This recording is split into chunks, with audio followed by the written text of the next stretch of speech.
So welcome विद्यार्थियों, मैं आपके सामने लेकर आया हूं जेईई मेंस 2026 का 24 जनवरी का क्वेश्चन है। Electric potential, electric field, charge, flux, सारी चीजें लग रही है इस क्वेश्चन के अंदर। अच्छा सवाल है, समझने की कोशिश करो। मेरा ऑब्जेक्टिव ये क्वेश्चन का आंसर लाना नहीं है, आपको इस प्रकार के क्वेश्चन को किस तरीके से हैंडल करना है वो बताना है। आई होप आप प्रॉपरली ध्यान दे रहे हो और समझ रहे हो। छोटा सा वीडियो बड़ा हो सकता है, प्रॉपर अंडरस्टैंड करने की कोशिश करो। क्वेश्चन पढ़ रहा हूं। The electrostatic potential in a charge in a charged spherical region of radius r varies as given. A and B are the constant.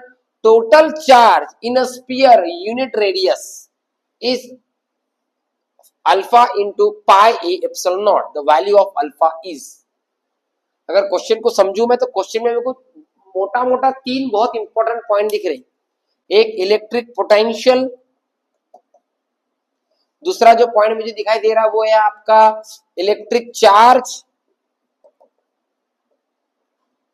तो V आया, Q आया, और उसके बाद यूनिट रेडियस, माने कि रेडियस यहाँ पर 1 बोल रहा है, वो 1 मीटर समझ लो, यूनिट मतलब 1 मीटर, और एप्सिलॉन नॉट दिखाई दे रहा है, मतलब यहाँ पर कहीं ना कहीं फ्लक्स का भी रोल है, इलेक्ट्रिक फ्लक्स। इन सबका मिश्रण कर ये सवाल को बनाया गया है। चलो अभी इतना सारा दिमाग तो मैं लगा नहीं सकता हूँ कैसे निकालना है, बट मेरे को ये तो समझ में आ गया है, मुझे निकालना है टोटल चार्ज। क्वेश्चन में क्या निकालना है अगर वो समझना है तो समझ लो, तो ऑप्शन या देखो या फिर लास्ट लाइन पढ़ लो। तो क्यों मुझे निकालना है, क्वेश्चन मार्क। Very good. कैसे निकालेंगे, तो मेरे पास गिवन क्या है, गिवन है V बराबर ARQ प्लस B, करेक्ट है। ये आपका पोटेंशियल है। मेरे को यहाँ से क्लिक हो गया, क्यों निकालना है, V दिया है, V का रिलेशन है V बराबर माइनस, हमारा जो वेरिएबल वो R है, तो इसलिए मैं यहाँ पर वेरिएबल R होने की वजह से यहाँ पर हम dV बाय dr ले लेंगे।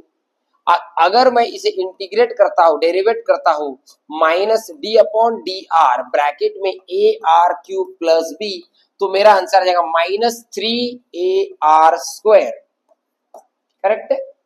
अब उसने बोला कि रेडियस हमारी यूनिट है, माने कि R का वैल्यू आपका 1 है, so our answer will be 3A, 1 का स्क्वायर 1 हो जाएगा।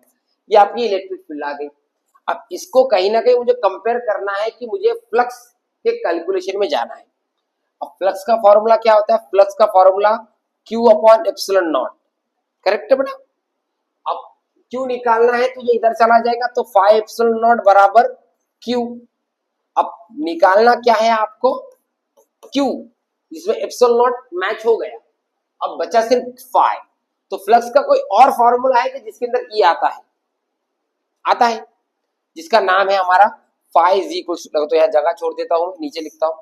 फ्लक्स का फॉर्मूला होता है EA, करेक्ट है, इलेक्ट्रिक फील्ड इनटू एरिया। अब एरिया कौन सा शेप है बेटा, ये स्फीयर है, स्फेरिकल, मतलब 4 पाई R स्क्वायर।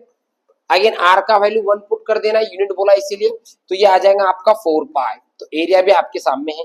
अगर मैं E के जगह पे माइनस 3A और एरिया के जगह पे 4 पाई पुट कर दूं, तो क्या मेरा आंसर माइनस 12A पाई आ जाएगा। छोटा a है ये, करेक्ट है, माइनस 12A पाई, ये आपका 5 आ गया। यहां पुट कर दो तो minus 12A pi epsilon not is equals to Q। इसको मैं कंपेयर करता हूं मेरे गिवन आंसर से, alpha pi A epsilon not, तो मुझे पता अल्फा कितना है, अरे कितना है, -12, option number A. I hope आप समझ पाए हो किस तरीके से हमने इसे सॉल्व किया, कैसे समझा। इसी प्रकार के क्वेश्चन के लिए बने रहिए, नए ऐसे क्वेश्चन लेकर आऊंगा जहां थोड़ी थिंकिंग पावर आपकी बढ़नी चाहिए। आई होप आप समझ पाए। Thank you so much.